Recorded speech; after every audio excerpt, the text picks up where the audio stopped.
Hey, hey, hey! Welcome back to Drink Read Fabio! I'm Sophia Kaiafas. I'm Kate Brimmer. And we're the hosts of Drink Read Fabio, a podcast where we, take it away, Kate. We make a drink based on a book recommendation that we want to give you so that you have a drink while we tell you the book that makes us drink. Exactly. You gotta have some way to get through it because these books are interesting. Yes, ma'am. To put it in a nice way. So, you ready to get started? Let's do it. All right, everybody. So this week, I'm giving you the book recommendation, which is the Crave series. Yeah. I absolutely loved reading these. Only 4 of the books are out right now. There's more to come. But so far, I'm loving what I'm reading.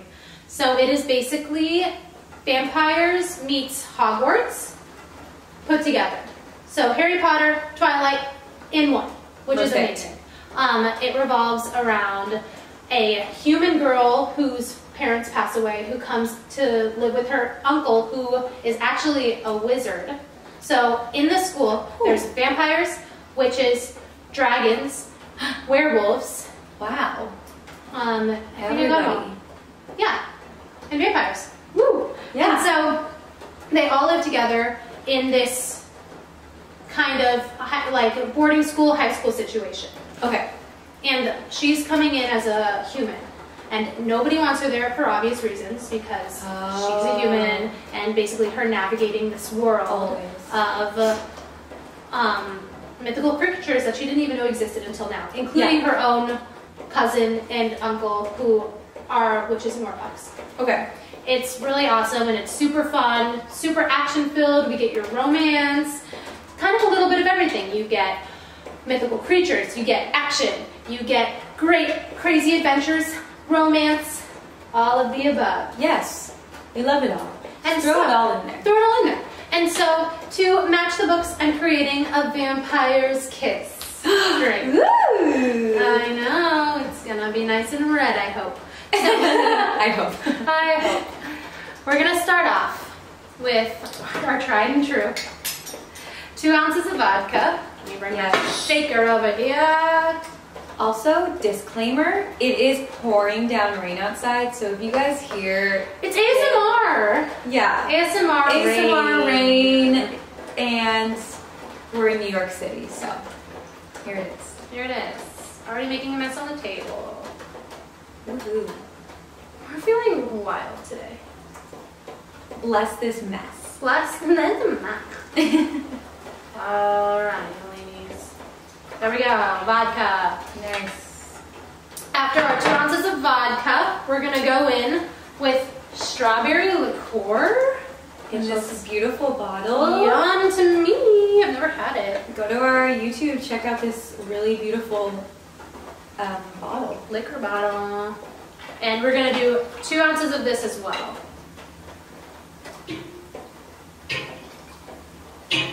It's kind of a nice pink color. You can't tell from the bottle, but when you pour it in, you can see. Aww. Cute. Cute. Yeah. Then we're gonna do 3 ounces of cranberry. Cranberry. Just a lot of liquid to me, but we'll see what happens. That was kind of last week. Yeah. It's the martinis. They hit. They're full boys. I'm dropping everything. It's a messy day. It's a messy day, guys. It's raining outside. Yeah. But you know, in New York is never a good time because No. you walk everywhere. And it's disgusting. And last but not least, I'm adding a couple drops of red food coloring because of vampires. Yes, the blood. That's blood. Blood. Two, Blood. three, Blood. 4. Blood. Ha ha ha ha. It looks like blood. Then we're gonna shake it up. Where did our top go? Shake it. Oh, Found it. there she is. It flew off the other. All right. So ready and shake, shake, shake, shake, shake, shake, shake, shake, shake, shake, shake, shake.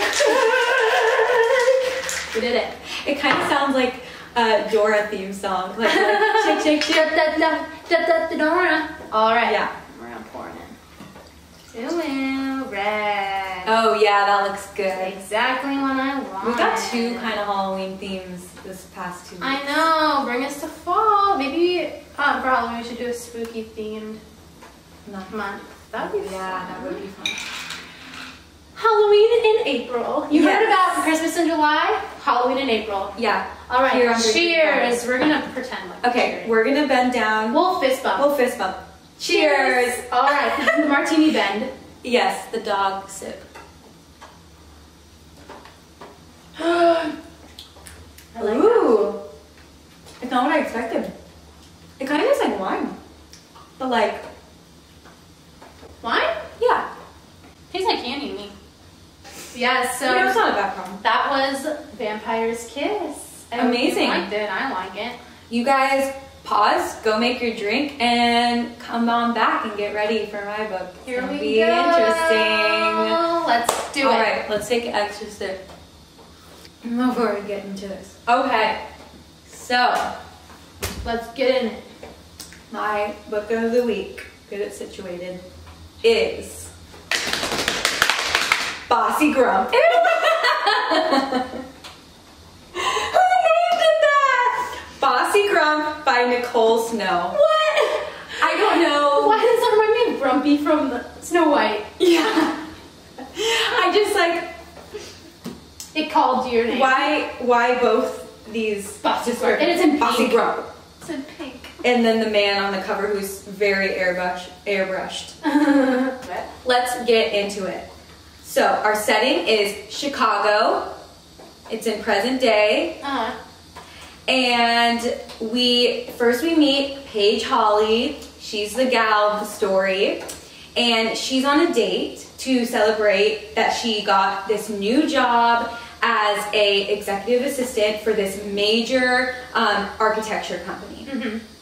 So it's a first date. She doesn't even know the guy's name. Okay. And this guy's like literally the worst. He just like, he can't have a conversation. He's extremely drunk. They go out for drinks. He gets super drunk at drinks, and then they're supposed to go to this art museum. But by the time they leave the bar, he's like wasted. Yeah. So they're waiting in line to get into the museum, and she sees this tall, dark, and handsome man in front of her, and she's like, he turns around and she sees his face, and she's like, he's so serious. And she says this, he has the meanest scowl in the history of scowldom. So silly. And that is where all the horrible nicknames come in. So I'm going to share all the ones that they say in this book throughout the story. Right. So the first time she sees him, she calls him Grumpy Face. Grumpy Face. She doesn't know his name. So the whole time So we're she's five. seeing him around the art museum, Grumpy Face. Cool. Yes, we're 5. Okay, so she's on this date with this guy. He's making a whole scene in the art museum because he's drunk. He's being super loud. Gross? First Yeah. date? Yeah, Okay. first date.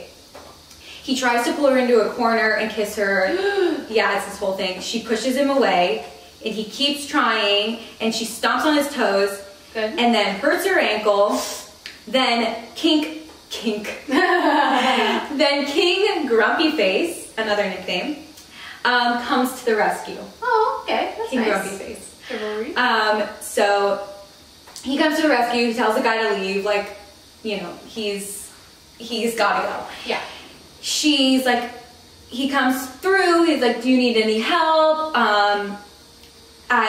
Where do you live? Blah, blah, blah. And she's pretty drunk at this point too. And she's like, you're so beautiful. Thank you for saving me. All this stuff. And he's like, okay, yeah, you gotta go too. You need help. And then she says, I was just here to celebrate my new job at Brand Ideas. And Cranky Face, another nickname she calls him at this point, stiffens. And he's like, wait, what did you say? And she's like, I'm working at Brand Ideas. It's the most amazing architecture firm in Chicago. Mm-hmm. And he's like, oh, serious? Like, shakes his head. And she's like, that's weird, but he doesn't say anything about it. Yeah. He takes her home, carries her up the stairs to her apartment, and he's like, you need to eat and drink, which is kind of like a little bit weird because he's a stranger. And he takes her into her apartment. She doesn't even know his name. And he walks in her apartment with her. Yeah. That's She gets in his car, he drives her to her apartment. I kind of get that part, because he's like, you have nowhere else to go. I mean, he's nice, but how did she know he was going to be nice?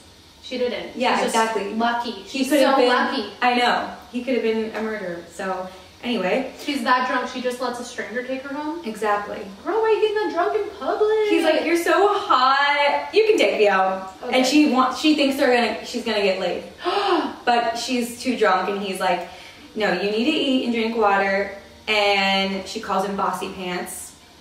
Another nickname. So we just have all the childish nicknames in here. All the different versions of being cranky, bossy, grumpy, all those. Good. She eats and drinks the stuff he gives her, then she falls asleep. Then we meet the Bossy Grump, Ward Brandt. Oh. He's the executive of Brand Ideas. Oh. And after that night, he emails his grandma and his brother, who also run the company with him. His grandma owns the company, that they need to fire her. Because of this? Yes. He's like, she's a threat to our image. She can't be here. Like, he basically ratted on her. And I know. And his grandma and his brother are like, you need to chill. You're over exaggerating. Everyone has a bad night. Give her a chance. And if she like messes up, then we'll fire her. But you have to let her. You can't fire someone based off what they do outside of their job. Exactly. That's what they said too. So after the weekend's passed, she's mortified. Yeah. But she pulls it together. It's her first day at the job. She talks with the grandma, Beatrice, who owns the company, and also interviewed her, so she already knows her. But she doesn't meet the boys on the first day, so she doesn't even know. The grandma is like the sweetest woman ever. She's the best. Love the her. grandma tells her to take the company car at the end of the day. Aww. So she does. She has like a driver. It's like super fancy. And the driver tells her the tea on the two brothers because she's like known them for a while. And she's like, so there's Nick, the younger one. She's like, he's harmless, but he's a bit messy. He kind of is like a bachelor kind of boy. And then there's Ward, who she's like, he has to stick up his butt, and everyone calls him the warden at work. That's funny. So she's like, okay, I need to know the tea about these boys. So when she gets home, she Googles Ward and realizes it's the guy from the art museum, and she's like, oh my god, like I made a fool of myself. And she's like, I never get drunk, and now I have to face him. She calls him, I have to face this grumpalicious boss man tomorrow and apologize. Grumpalicious. Grumpalicious. Not grumpalicious. Next day, she goes to his office, introduces herself, and he's just like being a total dick to her, like saying all these things like, have you had too many drinks today? Do you need help? Like making her like At work? Yeah. Basically like talking down to her. Yeah, belittling her for her when she's trying to apologize. Exactly. She apologizes and like says, I hope we can have a fresh start. And he's like, no way. I tried to get you fired. I don't even think you should be here. And she was like, that was rude. And she like stands up for herself, but kind of in like an unprofessional way. She kind of calls him out. Oh. She's like, you're being a dick. And I'm like, girl, you just started. You need to be like, that's your boss. Yeah, that's your boss. You literally work for him, but it's fine. Yikes. So now he doesn't even like her. He doesn't like her even more because he's like, she like, called me out. She called me out, but he's also like, she's hot. Okay. So he's conflicted here. Men. Now he's mad at her, and he starts giving her all these impossible tasks and deadlines. And he's like, do this, it's due at 8 a.m. in the morning, and all these things. But she does it. Yeah. She does it, of course. And he's like, okay, wait, she's kind of good though. So she starts messing with him back because he asks her to get her coffee, which she's like the executive assistant. That's not her job. But he's like, go get me coffee. So she starts giving him like super sweet coffee, or she'll give him decaf, and she'll write Warden or Ward Hole on the cup. And it's just like them back and forth. That would get you fired. Literally. Doing something like that would get you fired. But he thinks it's hot. So he's like, I'll let it slide. Of course. Fast forward, it's been a month of her working there. They're in a meeting talking about this deal they're trying to make with Ross Winthrop to create this amazing hotel. It's like this big deal. Great. After the meeting, Paige is working on something when she hears a thump come from the grandma's office. And she goes to see what it is and finds the grandma collapsed on the ground. No! Grandma! Yeah. And Paige ends up performing CPR on her. And the ambulance would. Yes. And the ambulance comes. Ward is like, please ride in the car with me. We need you. Okay. Yep, Cool. now he needs her. Now he needs her. And they're waiting in the waiting room when the doctor comes to tell them that she had a heart attack. She needs to stay in the hospital for a bit, and that she needs to take a break from work. That she's not able to do that right now. Yeah. And the boys are like, fuck, now we have to take over, and she's gone. And they're in the process of making this deal, and this guy wants her. So they're like, shit, how do we pull this through? Then Ward is like, I need to go find Paige and thank her. She did this amazing thing for my grandma.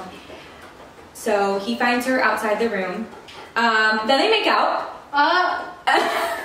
Fast forward a week later, they haven't talked about the kiss at all. Oh, that's healthy. Yep, no one's mentioned it. And he goes back to being weird and kind of a jerk. Then he proceeds to make her go get him a tie that matches his eyes. Because his last tie that matched his eyes was dirty. And he needs his lucky tie. She dumps the tie on his desk. And he's drinking scotch at work. And she's like, what the heck? You gave me so much shit for drinking that one night, and you're drinking at work. She says, you, sir, are a snarly saurus and a ginormous warthole. To her boss. I don't like this girl. You, sir, are a snarly saurus, okay? You sir are grumpy pants, okay? And she's upset, so she's like, I'm leaving for the day. I don't want to work anymore. I already did. I'm taking the day off. Yeah. The next day, Ward finds out that his grandma is retiring. Oh. And he's like, which she should do if she got a heart attack from working. yes. And he's like, oh no. Now I'm in charge, because his brother's kind of immature. Of course he is. So he's like, I basically have to do all the work now. So he's like, okay, well, now I have to call Mr. Winthrop, the hotel guy, and let him know what's going on, and try to reassure him that my brother and I can handle this deal without her. Yeah. Mr. Winthrop says, I appreciate your call, but I wanted to work with your grandma, not you. So I'm not fully convinced about signing this deal. And he's like, you and your brother don't have the experience I'm looking for, and I've seen in the tabloids that you're kind of bachelors, and I don't know if I can trust you. And also, their parents are super messy, like terribly messy. So he thinks the apple doesn't fall far from the tree, basically. Oh, gotcha. So he goes to Paige and his brother, and he says, I don't know what to do. What do you think? Nick suggests that he needs to get married. And he says, he'll think you're committed and settled and grown up if you get married. And Ward says, no way. I haven't even dated someone in 2 years.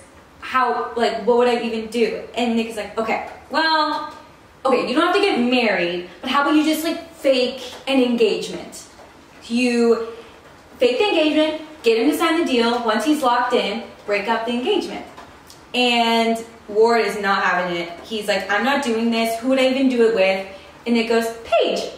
Oh, of course. Of course. Paige is like, no, don't bring me into this. I don't want to be in your mess. But she's also like, if I'm in this, I'm going to fall in love with him, and I can't have that.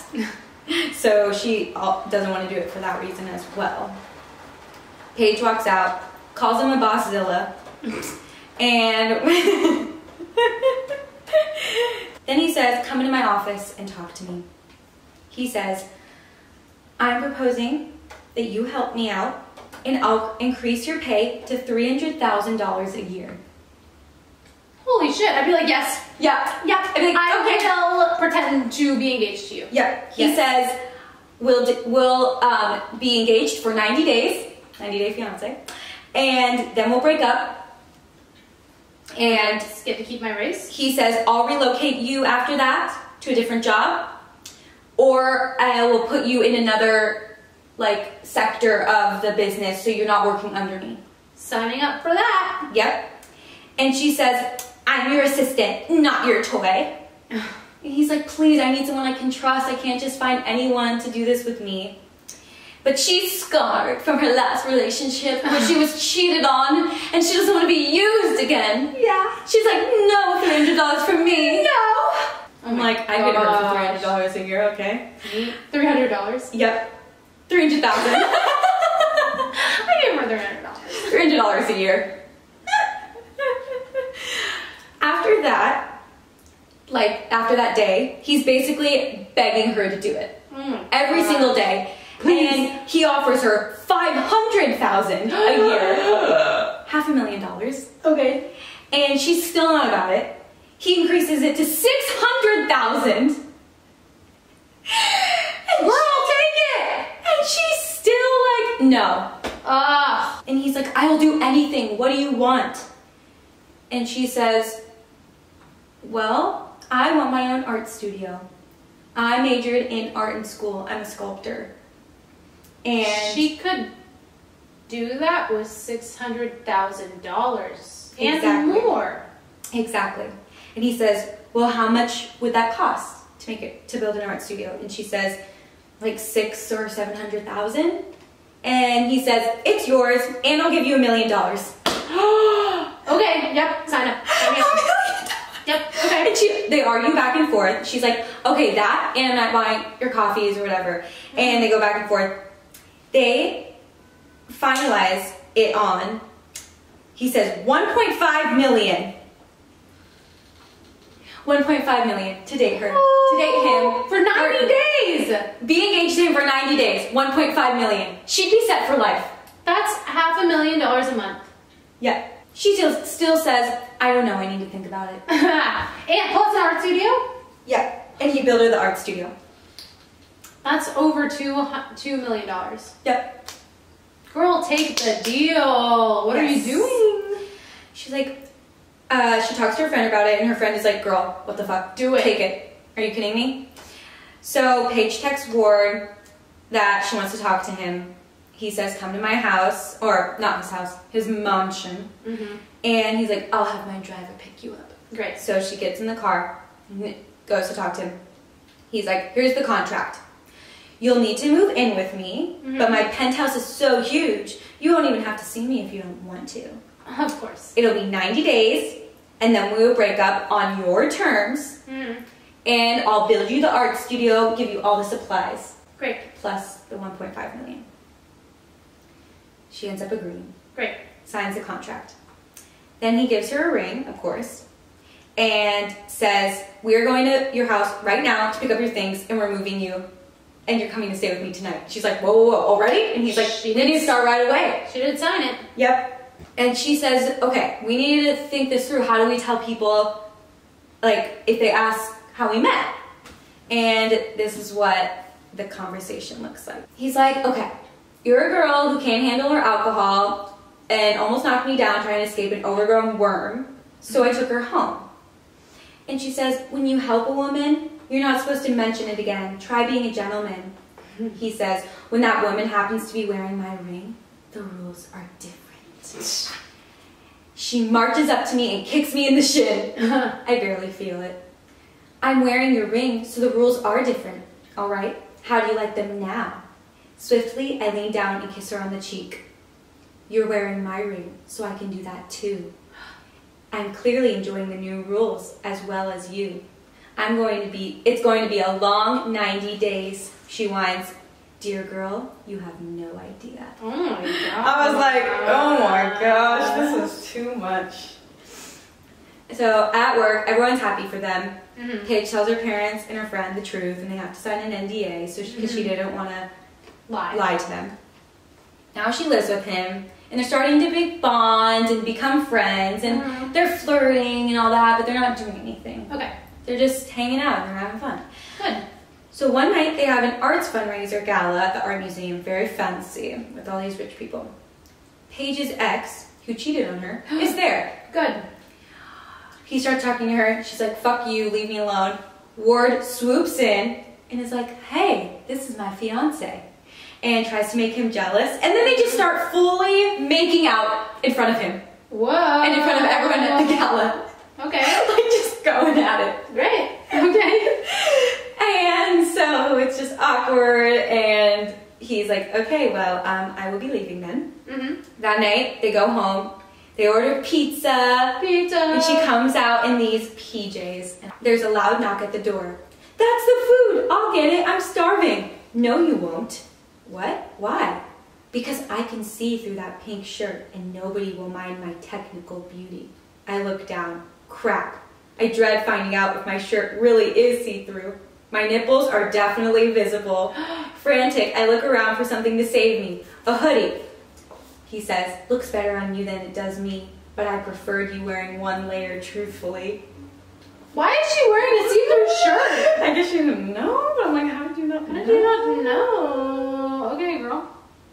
She tells him about her ex. They bond over it, but nothing happens. They don't have sex or anything. Later that week, they go on a yacht ride on Lake Michigan with Mr. and Mrs. Winthrop, the hotel people. Fun. To try to finalize this deal. Great.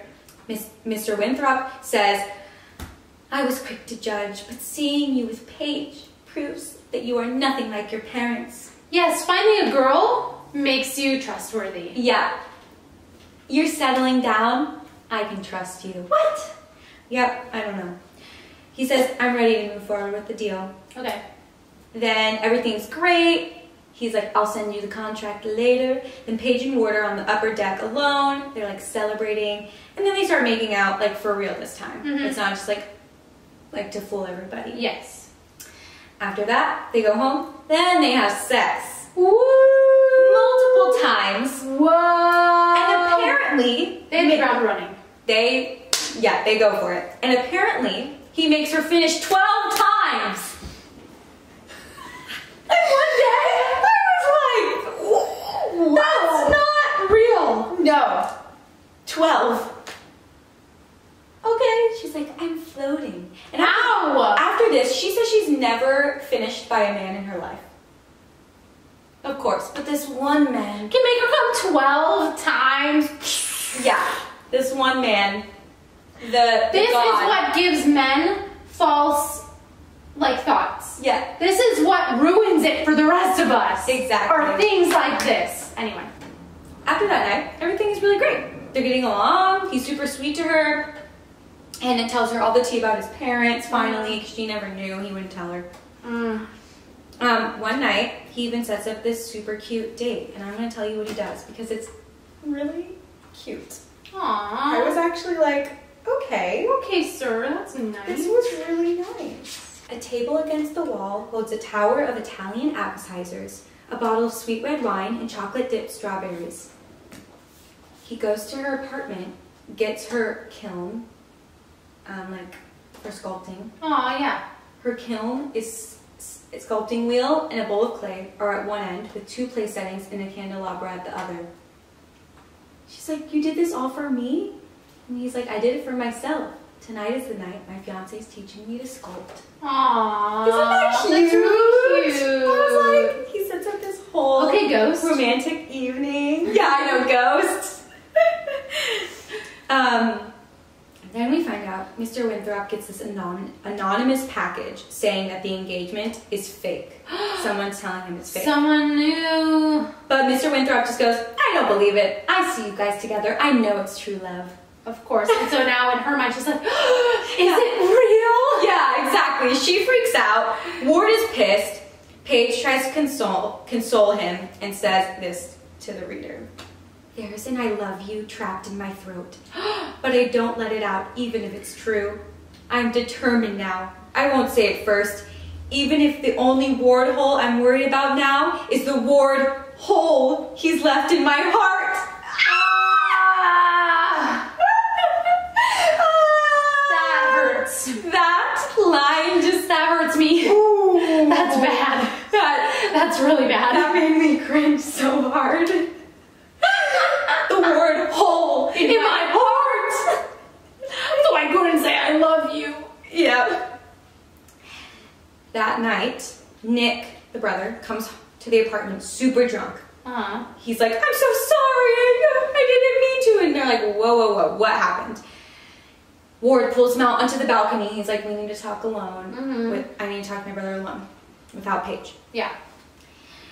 He tells his brother that he's been keeping contacts with his mom. And his mom stopped by the office the other day and snagged the plans of the engagement that he had out on his desk.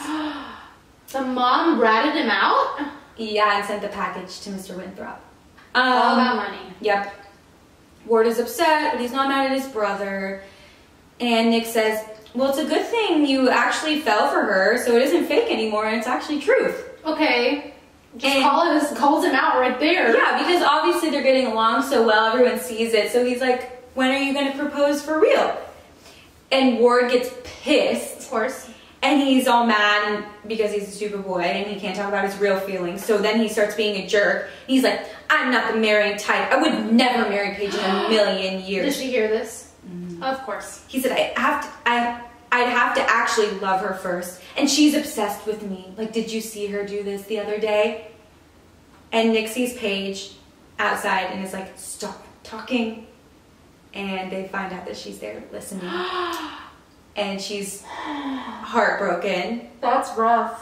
She locks them outside on the balcony because she doesn't want him to follow her. So she's like, lock, peace out. Peace out. I gotta get my stuff out. And she doesn't want him trying to like keep her Stop there. her. Yeah, so she locks them out on the balcony. And Ward breaks the glass door open. With his fist? Yeah, something like that. Oh my gosh. Kicks it or something. But he breaks this glass.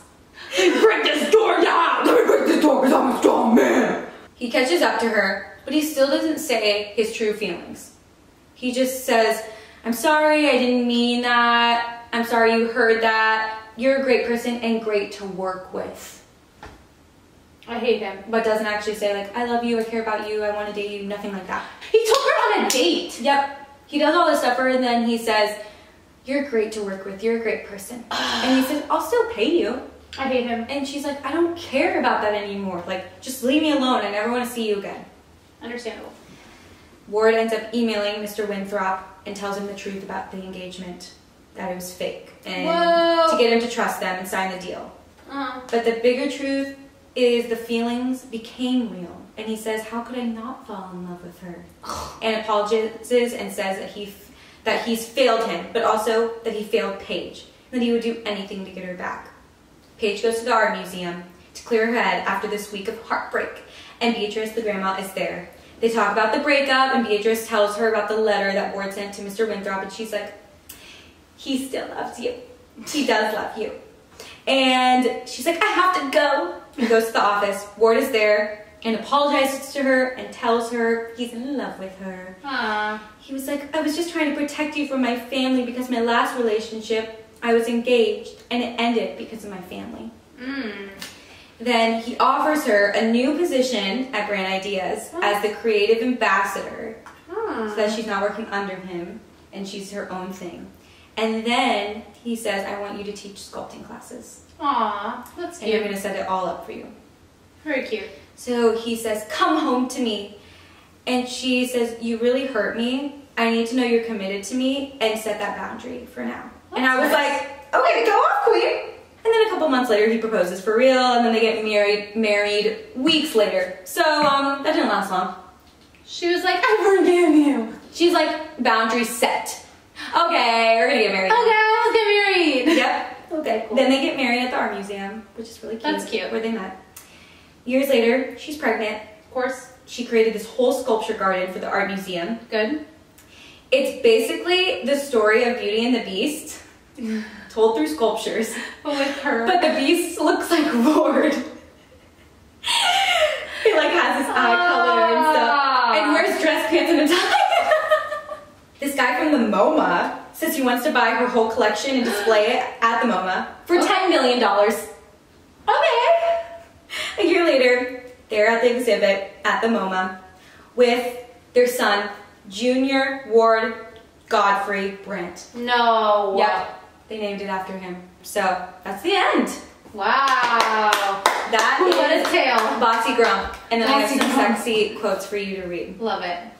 The seething bulge in my pants grazed her thigh when I shift. And I swear, if we weren't in public, I would hump her like a feral dog. Gross. My arms fuse around him. Mewling his name? Yeah. Whimper. Okay, you defined it because I was like, mewling. I've never heard that. Whimper. My arms fuse around him, mewling his name. I didn't know I could mule. Lord. Woman, you have no earthly idea what I want to do to you every time you make that sound, he said. Teach me, I breathed. I feel him draw something on my skin with his tongue. A heart? Dear God. Oh, you warhole! I whimper! She's using his stupid nickname I know. for having sex? His mean nickname. And he draws a heart on her with his tongue. That's like you. This is the third one. Mm-hmm. Yeah, it's a damn good thing she covered with birth control. Because if she wasn't, there's no doubt I'd have her knocked up with quadruplets before this 90 days ends. Okay. Not quadruplets. Yeah, not Quadruplets? Oh my, he has some. He has some issues. He's like, one baby. One baby. They keep coming. Yeah. Every time I finish in her, another baby. Yep.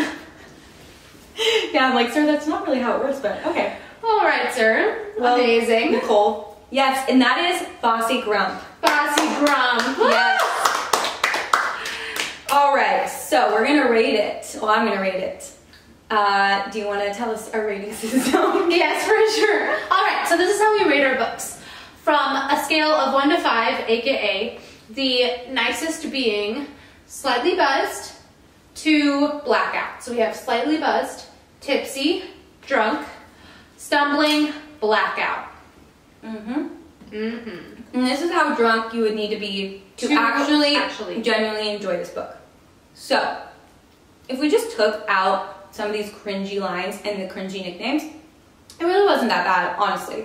Really? Yeah. Story was cute, and like, I was telling Kate that it reminds me of the book The Hating Game, which is an enemies to lovers, similar vibe in an office place. So if this book kind of sounded interesting to you, go read The Hating Game because it does it better. But this one's a lot naughtier, so kind of take that with what you... If you can get past the nicknames. Exactly. All of the horrible nicknames. So I'm going to rate it as tipsy. Oh! Yeah, shocked. Yeah, it wasn't that bad. Even with all the misogynistic features. Yeah, I mean, going into this, you kind of have to know that that's going to be a part of it. So I really liked Paige. She was a cute character. Nothing too weird. Just those one-liners and the nicknames really just make it cringy. But overall, it was fine. Good, awesome. Come on back next week. It's my turn, and I cannot wait to share with you guys the book I'm reading right now. Yeah, I'm excited. Awesome. Go follow us on Instagram, TikTok, YouTube. Give us a rating. Yeah, all those things. Subscribe. And we'll see you next week on Drink, Read, Fabio. Bye, you guys. Bye.